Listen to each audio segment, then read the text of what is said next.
The Onts Chapter 12. Please don't eat the feet. Wally looked where Cheyenne was pointing. It's a long, fat, glowing thing, said Wally. It's really long, she whispered, and it's moving toward us. As the twins watched, the long, fat, glowing thing in the underbrush moved closer and closer to them. Oh, said Wally. What? Do you remember the cab driver telling us the reasons he didn't want to go into Dripping Fang Forest?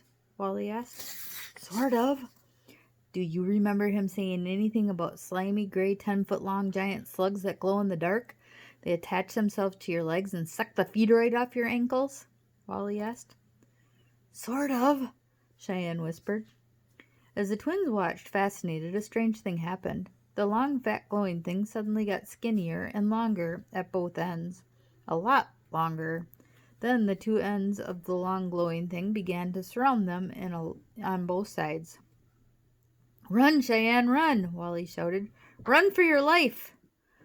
Wally took off down the trail in the opposite direction of the giant slug. Cheyenne was right behind him.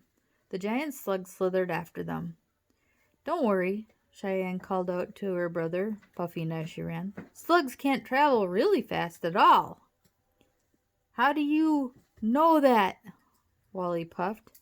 At the orphanage, when you were learning the A's, I had the S's, she answered. Slug was one of my words, and they can't travel fast at all. Wally looked over his shoulder. Well, this one hasn't heard that, Wally puffed. Cheyenne looked over her shoulder. The giant slug was not only keeping up with them, it was pulling ahead. Oh no, Cheyenne cried.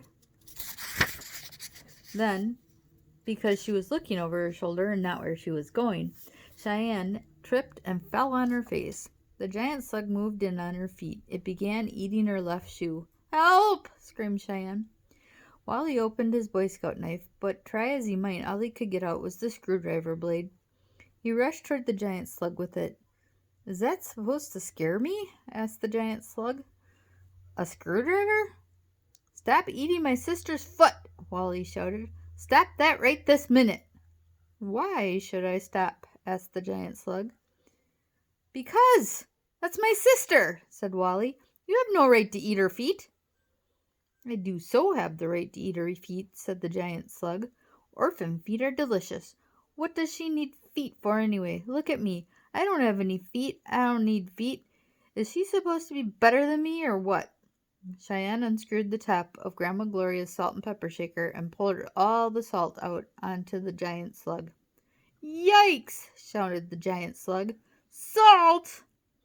Way to go, Cheyenne! Yelled Wally. Ow, ow, ow, ow, ow! Shouted the giant slug. What are you trying to do? Kill me?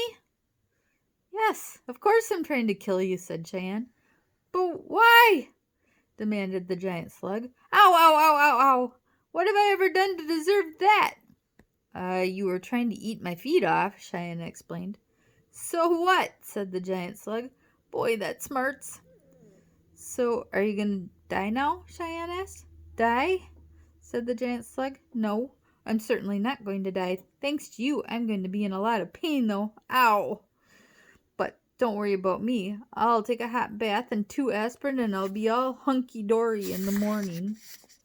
The giant slug began slithering away. I read that salt kills slugs, said Cheyenne. How come you're not dead? Don't believe, everything you read, answered the giant slug, and it disappeared into the underbrush. Cheyenne took a deep breath and let it out. Phew, she cried. That was amazing, said Wally. You were amazing, Cheyenne. I'm really impressed. Thank you, she said. That whole salt thing, said Wally. You remembered that from the encyclopedia? Just like you with the ants, she said.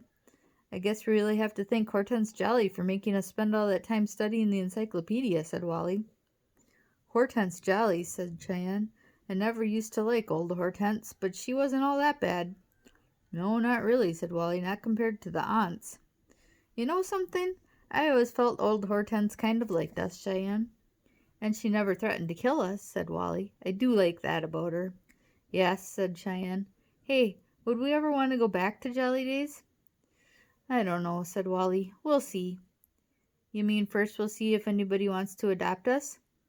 Somewhere nearby, a wolf howled disturbingly. I mean, first of all, we'll see if we can get out of Dripping Fang Forest alive, said Wally. That's the end of chapter 12. We will see you tomorrow.